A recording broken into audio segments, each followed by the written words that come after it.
કરીને નિર્મલા સીતારામન જે પોતાનું 9મું બજેટ રજૂ કર્યું એ બજેટ અમારી દ્રષ્ટિએ તો એક સર્વાંગી બજેટ કહી શકાય અને સૌરાષ્ટ્રને લાગે વળગે છે અને રાજકોટ ચેમ્બરની માગણીઓને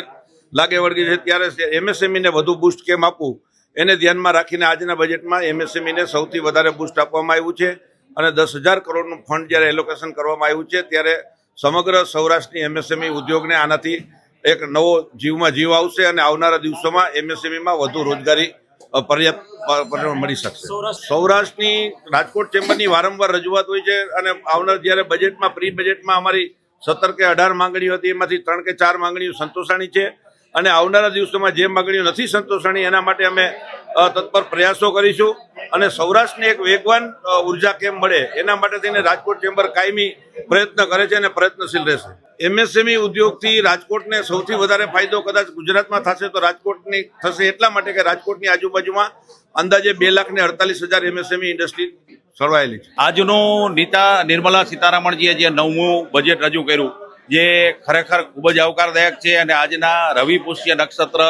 યોગ જ્યારે આજે છે ત્યારે ફાર્મા માટે ખાસ કરીને વાત કરું તો ફાર્મા સેક્ટર માટે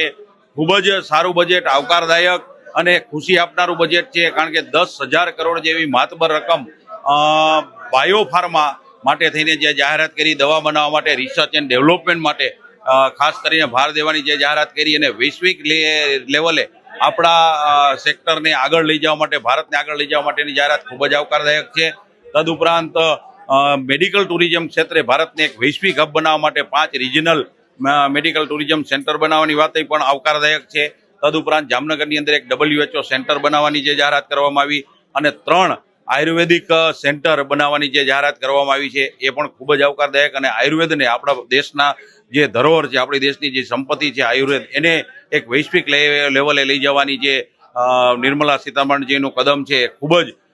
આવકારદાયક છે। તદુપરાંત વાત કરીએ તો કેન્સર જેવી ગંભીર બીમારીની 17 દવાઓ જે સસ્તી કરવાની ઘોષણા કરવામાં આવી જેનાથી લોકો આમ જનતા સુધી પહોંચનારું આ બજેટ બની રહેશે। તદુપરાંત 7 ગંભીર રોગો એની દવાઓ પણ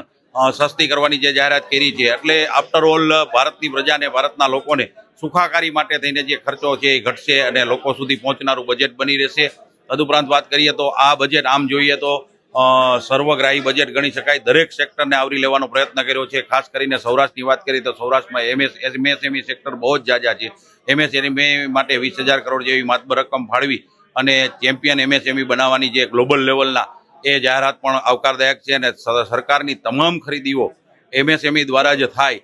એમએસએમઈમાંથી જ થાય એ જાહેરાત પણ સારી છે। એટલે આ રીતે ટેક્સટાઇલ પાર્ક બનાવવાની જે જાહેરાત કરવામાં આવી છે એ પણ ઘણી સારી છે।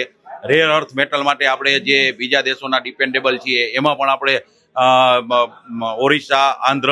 આ બધા રાજ્યોને જે આખો કોરિડોર બનાવવાની જાહેરાત કરવામાં આવી એ પણ બહુ આવકારદાયક અને સારી છે। એટલે આમ જોઈએ તો બજેટ છે એ તમામ સેક્ટરને આવરી લેનારું અને લોકોને માટે